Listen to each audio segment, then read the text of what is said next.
এই কোরআন দিয়ে আমরা জীবন গড়তে চাই। রাজি আছেন না নাই?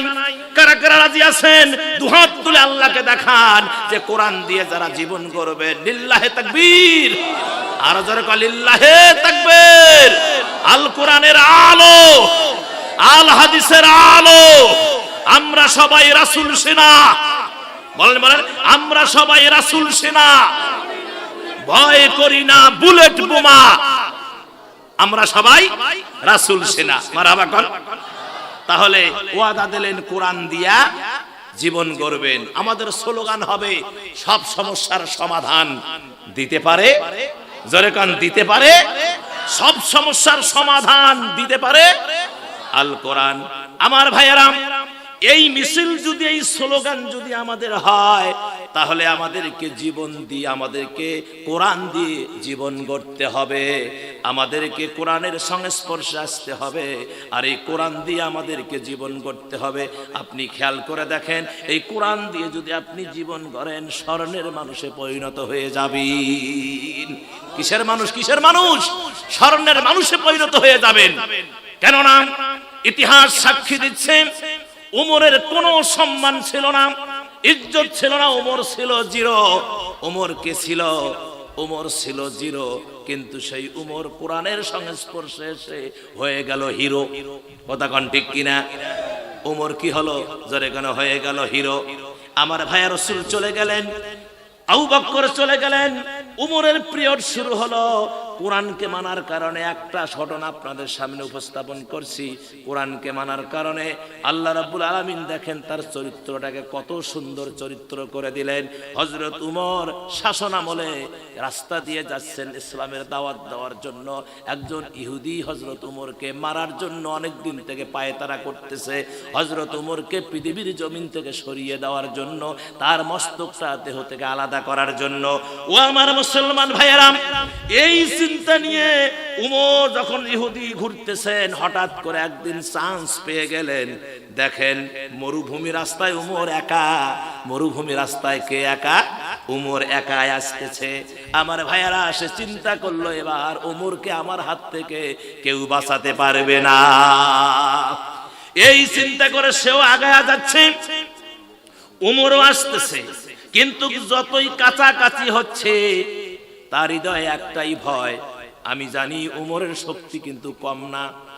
ওই কাফেরদেরকে ইসলাম কবুলের পর উমর বলেছিল কাবা শরীফে চাতালায় গিয়ে যে, আমি উমর বলছি, কেউ যদি কারো বউকে বিধবা করতে চাও, সন্তানকে ইতিম করতে চাও, মাকে যদি সন্তান হারা করতে চাও, আমি ওমরের সামনে আসো, মোকাবেলা হবে। ওই দিন কিন্তু কাফেরের কোনো বাচ্চা ওমরের সামনে মোকাবেলা করতে আসতে সাহস পায় নাই। এই চিন্তা তার মেমোরি ঢুকে গেল। ঢুকে যাওয়ার কারণে সে এখন চিন্তা করতেছে যে উমরকে মারার আর লাগবে না, উমরের মারার দরকার নাই, বরংস আমি আগে উমর চলে যাক, আমি অন্তত জীবন নিয়ে বাড়িতে ফিরি।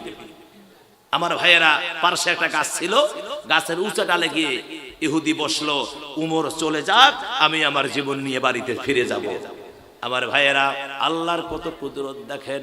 উমর ক্লান্ত বদনে আসলেন, গাছের নিচে সবুজ ঘাসের উপরে বসলেন, মাথাটা গাছে লাগায়া দিয়ে হযরত উমর তন্দ্রা এসে গেল, ঘুমিয়ে গেলেন। ইহুদির মনে আবার শয়তান মারার জন্য আবার যখন ইহুদি গাছের ডাল থেকে নিচে নামতেছিল, হঠাৎ করে তাকায়া দেখে পাহাড়ের পাদদেশ থেকে একটা বাঘ ধাঁ ধাঁ করে আসতেছে উমরের দিকে। এবার এই ইহুদি ভয় পেয়ে আবার পূর্বের জায়গায় গিয়ে বসলো আর বলতেছে, আমি আর আমারে মারার আমি আর আমার মারার প্রয়োজন নাই, ওই যে বাঘ আসতেছে, বাঘ এই উমরকে খেয়ে শেষ করে দিবি। সে এখন তামসা দেখতেছে, বাঘে কি করে না করে, কিভাবে খায়, এগুলো দেখার জন্য সে বসে নিচের দিকে তাকিয়ে আছে। কিন্তু সে অবাক হলো কি, বাঘ সে হযরত উমরের পায়ের মধ্যে চুমা দিলেন। জোরে কান, জোরে কান। হযরত উমরের পায়ের মধ্যে চুমা দিলেন, মাথা দিয়ে সিজদা দিলেন। তারপরে হযরত উমরের গাল মুখ চাটা শুরু করলেন, হযরত উমরকে সম্মান দিলেন। এভাবে কিছুক্ষণ দেওয়ার পরে বাঘ চলে গেল। ইহুদি এবার চিন্তা করলো, সর্বনাশ, কত বড় ভুল করতেছিলাম, এ লোক তো সাধারণ লোক নয়, হায় হায় হায়, এটা তো সাধারণ মানুষ হতে পারে না, যাকে বাঘ পর্যন্ত সম্মান দেয়। আমি ইহুদি তারে চিনতে পারি নাই। এবার গাছ থেকে আস্তে করে নেমে উমরের দুইটা পা জড়িয়ে ধরে চোখের পানি ছেড়ে দিয়ে ডুকরে ডুকরে কেঁদে কেঁদে বলে, আমিরুল মুমিনিন, আমার ভুল হয়ে গেছে। ঘটনা সব খুলে বললেন। হযরত উমর বললেন, এ আল্লাহর বান্দারে, এখন তোমার সিদ্ধান্ত, তুমি এখন ইসলাম কবুল করবা কি করবা না। এবার উমরের সামনে ইহুদি বললেন, আমিরুল মুমিনিন, সেকেন্ড আর দেরি হয় না, যে মানুষটাকে বাঘ পর্যন্ত সম্মান করে কোরআনের সংস্পর্শে আসার কারণে, যে মানুষটা স্মরণের মানুষে পরিণত হয়ে গেছে, আর সেকেন্ড দেরি নাই, আমারে কলেমা পড়ায়া মুসলমান বানায়া দাও। আল্লাহু আকবার, আল্লাহু আকবার। এই কোরআন মানার কারণে হযরত উমরের আরেকটা পরিচয় শোনেন আমার ভাইয়েরা। প্রিয় নবী যখন মেরাজে যান, সুবহানাল্লাহ কোন, কিসে যান? মেরাজে গেলেন। মেরাজে গিয়ে জাহান্নাম দেখলেন, এটা দেখলেন, সেটা দেখলেন, হাউজে কাউসার দেখলেন, সব কিছু দেখলেন। লাস্টে আল্লাহ পাক বললেন, হাবিব এখন জান্নাতে ঢুকে যান। জান্নাতে ঢুকলেন, জান্নাতের নাজ নিয়ামত দেখতেছেন। দেখতে দেখতে হঠাৎ করে দেখে একটা বালাখানা, লেখা আছে উমরের নাম। আল্লাহু আকবার। বালাখানার দরজায় কার নাম? হযরত উমরের নাম। আমার ভাইয়েরা, জিবরাইল আমিনকে বললেন, জিবরাইল রে, ইয়া আখি জিবরাইল, এই বালাখানাটা কার? জিবরাইল বলল, ইয়া নবী আল্লাহ, আপনার সাহাবী হযরত উমরের। সুবহানাল্লাহ কয়টা? এত সুন্দর বালাখানা হুজুর দেখার পরে যখন পৃথিবীতে আসলেন, মেরাজ যখন শেষ হলো, হুজুর আসলেন, উমরকে ডাক দেন, উমর রে, আমি জান্নাতের ভিতরে তোমার বালাখানা দেখেছি রে উমর। হযরত উমর চোখের পানি ছেড়ে দিয়া কান্দে, রসুলকে বুকে, রসুল উমরকে বুকের মধ্যে জড়িয়ে নিয়ে আদর করতেছেন। উমর কান্দিস না, আমি রসুল তোমার বালাখানা জান্নাতের ভিতরে দেখে এসেছি রে উমর। ও উমর রে, আমি নবীর মন চেয়েছিল তোমার ওই বালাখানা একটু ঢুকে ভেতরটা দেখব, কিন্তু তোমার তো অনুমতি নাই। তোমার অনুমতি ছাড়া আমি কেমনে ওই বালাখানায় ঢুকি রে ওমর। হযরত ওমর ফুপিয়ে ফুপিয়ে কান্দে আর বলে, নবী গো, আমার অনুমতির প্রয়োজন কি আছে গো নবী? আপনি আমার বালাখানায় ঢুকবেন, অনুমতির প্রয়োজন তো লাগে না। আল্লাহু আকবার। যে ওমর ছিল জিরো, কোরআনের সংস্পর্শে আসার কারণে উমর হয়ে গেল হিরো। কথা কন, উমর কি হয়ে গেল? উমর হয়ে গেল হিরো। আমার মুসলমান ভাইয়েরা, এই জন্য বলি, আল্লাহ রাব্বুল আলামিন কুরআনুল কারীম নাজিল করেছেন। কুরআনুল কারীম, বন্ধুগণ আমার, এই উমরের পিরিয়ডে, উমর যখন খলিফা, উমরের পিরিয়ডে, এই ইউটিউবার কারা, এই এটা তুলে নাও, এটা কাজে লাগবে। উমরের পিরিয়ডে হযরত উমর বসে আছেন, এমন সময় এক মহিলা এসে পর্দার সাথে বললেন যে, হুজুর, আমার একটা বিচার করে দেওয়া লাগবে। কি বিচার বলো? কয়, আমার স্বামী আমাকে 100 তালাক দিছে। কয় তালাক দিছে? তালাক দেওয়া লাগে কয়টা করে? কয় তিনটা দিলেই বউ থাকে না, সেটা কয়টা দিছে?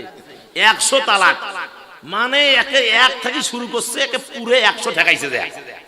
100 তালাক। হুজুর, এইটা আমিরুল মুমিনিন, এইটার কি হইবে? এইটার বিচার চাই আমি। এখন আমিরুল মুমিনিন এখন ওই লোককে সৈন্য পাঠায়া ধরে নিয়ে আসছে, ওই স্বামীকে নিয়ে আসছে, এদিকে আয়, বউ 3 তালাক দিলে তাতে শেষ, তো 100 তালাক দিলে সেটা কয়? কয়, হুজুর, আমার মাথা গরম হয়ে গেছে, আমি 1 থেকে শুরু করছি, 100 পর্যন্ত ঠেকাচ্ছি। এখন হযরত উমর বলল, তোমাকে বিচারের সম্মুখীন হতে হবে, তোমার বিচার হবে। এখন তুমি কেন 100 তালাক দিলা? তোমার এখন বিচার হবে। আমার ভাইয়েরা, বিচারটা কি হবে শুনলে আপনারা অবাক হয়ে যাবেন। এত সুন্দর হযরত উমরের বিচার তো নাকি? হযরত উমরের বিচার, হযরত উমর বলেছেন, আমার এই পিরিয়ডে কেউ যদি মদ গেলে তার মৃত্যুদণ্ড। কি কি কি ধরে কন? মৃত্যুদণ্ড। এক যুবক মদের বোতল নিয়ে খাইতে খাইতে ঢলতে ঢলতে আসতেছে, মাথায় কাজ করছে না, উমরের সামনে ধরা পড়ে গেছে। মদ যে খাচ্ছে, উমর দেখতেছে, মদ খাইতে খাইতে আসতেছে, উমরের সামনে ধরা পড়ে গেছে। এখন এভাবে বগলে লুকাইছে মদের বোতল। ওমর বলল বাইর করো, বাইর করো। এখন এই যুবক চিন্তা করছে মদের এই বোতল যদি বাইর করি আমার জীবন শেষ। আর ওমর মুসলিম জাহানের দ্বিতীয় খলিফা, তিনি প্রেসিডেন্ট, অর্ধ পৃথিবীর শাসনকর্তা, তিনি বলেছেন মদ খাইলে তার মৃত্যুদণ্ড, আমার জীবন শেষ। এখন চোখ বন্ধ করে আল্লাহকে কয়, আল্লাহ তুমি যদি আমাকে বিপদ থেকে বাঁচাও, ওমরের হাত থেকে বাঁচাও, আমি আর জীবনে মদ খাবো না, জীবনে মদ খাবো না। আল্লাহ সুবহানাহু ওয়া তাআলা যুবকের দোয়াটাকে কবুল করছেন। কবুল করার পরে হযরত ওমর যখন বারবার বলছে বাহির করো, এবার হযরত ওমরের সামনে যখন বাহির করলো, দেখলো যে মদের বোতল দুধে পরিণত হয়ে গেছে। আরো জোরে কোন সুবহানাল্লাহ। মদ খাইলে মৃত্যুদণ্ড, দুধ খাইলে কি? দুধ খাইলে মৃত্যুদণ্ড আছে? বোতল কিসের হয়েছে? দুধের বোতল। যুবক পার পেয়ে গেলেন। জোরে কোন সুবহানাল্লাহ। আমার ভাইজান, এই কোরআনুল কারীম উমরকে স্মরণের মানুষে পরিণত করে দিয়েছে। ও মুসলমানেরা, উমরের কাহিনী যখন ধরেছি কোরআনের কারণে, আমার ভাইয়েরা এমন স্মরণের মানুষ হলেন। হযরত উমর আর একটা ঘটনা বলে আবার ব্যাক করতেছি, সেটি হলো হযরত উমর আল্লাহকে কত ভয় করেছেন। আহা আমার ভাইয়েরা, দুব্বা ঘাসের মাথা চিমটায় ধরে কান্দে আর বলে, হায় রে দুব্বা, তুমি আল্লাহ যদি আমারে ওমর না বানায়া, যদি আমারে দুব্বা ঘাস বানাইতো, কিয়ামতের ময়দানে আল্লাহর দরবারে আমি ওমরকে জবাব দেওয়া লাগতো না। এখন আমারে ওমর বানাইছে, কিয়ামতের ময়দানে আমি কি জবাব দিব? অথচ আমার ওমরকে আল্লাহ নবী বলেছেন, ওমর তুমি জান্নাতি। এ ভাইয়ারা, শুধু তাই নয়, আমরা কয়দিন কান্দি, কয়দিন কান্দি, সবসময় তো রং তামাশা, রং তামাশা না। কয়দিন কেঁদেছেন কোন? রাসূলের মায়ায়, জাহান্নামের মায়ায়, আল্লাহকে ভয় করে কয়দিন কাঁদছেন? কিন্তু হযরত উমর কাঁদতে কাঁদতে কাঁদতে কাঁদতে এই গালের উপরে দুইটা দাগ বসায়া দিয়েছেন। আল্লাহু আকবার। এমন দাগ বসে গেছে, কালো হয়ে গেছে, দূর থেকে খারাপ দেখা যায়, কাছে আসলে তো আরো খারাপ দেখা যায়। এবার সাহাবায়ে কেরাম বললেন, আমিরুল মুমিনিন, আপনি যদি অনুমতি দেন তাহলে হেকিম নিয়ে আসি, চিকিৎসা করলে ভালো হবে। আমিরুল মুমিনিন বললেন, এ সাথী ভাই, কোনো হেকিমের প্রয়োজন নাই, আমি এই অবস্থায় কবরে যেতে চাই। কেননা কিয়ামতের ময়দানে আমার আল্লাহ যখন বলবে, ওমর রে, তোরে জিরো থেকে আমি আল্লাহ হিরো বানায়া দিয়েছি, নর্দমা থেকে তুলে আমি আল্লাহ মুসলিম জাহানের খলিফা বানায়া দিয়েছি। এই ওমর, তুমি আমার জন্য কি নিয়ে এসেছো? দুনিয়ায় কি নিয়ে এসেছো? আমি অন্তত বলবো যে আল্লাহ, আমি কিছু আনতে পারি নাই, তোমার ভয়ে, তোমার জাহান্নামের ভয়ে। কাঁদতে কাঁদতে কাঁদতে কাঁদতে গালের উপর দুটা দাগ বসায়া দিয়েছি, এই দাগ নিয়ে আজ তোমার দরবারে হাজির হয়েছি। হয়তো আমার আল্লাহ এই দাগের বিনিময় আমি ওমরকে মাফ করে দিতে পারে। এ মুসলমান ভাইয়েরা, এই জন্য বলি, ও বন্ধুরা, কোরআনের পাশে আসুন, কোরআনের সংস্পর্শে আসুন, কোরআনওয়ালা হয়ে যান। আমার আল্লাহ কোরআনওয়ালাদেরকে রব্বুল আলামিন তাদের জীবনের গুনাহ মাফ করে দিয়ে কোরআন মাফিক জীবন গড়ার কারণে আল্লাহ তাদেরকে জান্নাতের উঁচা মাকাম দান করবেন। জোরে বলেন আল্লাহু আকবার। আরো জোরে করে আল্লাহু আকবার।